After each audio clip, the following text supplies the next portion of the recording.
పొద్దున్నే వెళ్ళి షాపింగ్ చేసుకొని వచ్చాను. బద్ధకానికి కూడా ఒక అద్దు పద్దు ఉంటుంది కదా, మీకు కూడా చూపించాను శారీ. లాస్ట్ దాకా చూడండి ఏమేమి తీసుకున్నానో, ఎలా మ్యాచింగ్ అనేది తీసుకున్నానో చూపిస్తాను. ఈ శారీ చూశారు కదా మీరు, ఎప్పుడో చూపించాను. కానీ దీపావళి కల్లా ఇద్దులే అంటే దాన్ని అలానే పెండింగ్ పెట్టుకుంటూ వస్తున్నాను.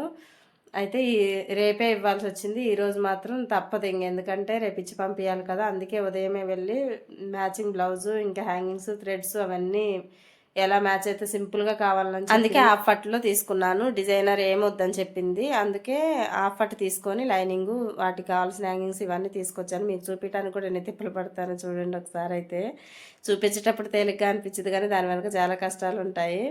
కానీ హెల్త్ బాగున్నా బాగాలేకపోయినా ఏదైనా కూడా బట్టలు ఇవ్వటం కోసం కూడా కష్టపడాలి. చాలామంది అంటున్నారు హెల్త్ జాగ్రత్త అని, అందరికీ చాలా థ్యాంక్ యూ. కానీ ఏం చేస్తాం, ఒప్పుకున్న పెళ్ళికి వాయించక తప్పదు. కానీ పెద్దవాళ్ళు ఉత్తగానే అన్నారా, ఇలాంటప్పుడే తీసుకున్నాక టయానికి ఇవ్వకపోతే మనకి బాగోదు, వాళ్ళకి బాగోదు. 9:30 10 ఎప్పుడు అవుతుందా అని ఇంట్లో పనంతా చేసుకొని రెడీగా ఉన్నాను. టైం కాగానే వెళ్ళి తీసుకొచ్చుకున్నాను. నాకు వీటిలలో మెయిన్ శత్రువులు ఏంటంటే చేతి పని సూదులు ఉన్నాయి కదా, అవి ఇంకా పిన్నీసులు ఉన్నాయి కదా, అవి కూడా ఎక్కడేస్తానో తెలియదు, టయానికైతే అస్సలు. అందుకే నాకు ఈ పిన్నీసులు, చేతి పని సూదులు మెయిన్ శత్రువులు. అర్జెంట్ అన్నప్పుడు చాలా టెన్షన్ పెడతాయి. ఈ వీడియో నచ్చితే మీకు తెలుసు కదా, ఒక లైక్, ప్లీజ్ సబ్స్క్రైబ్.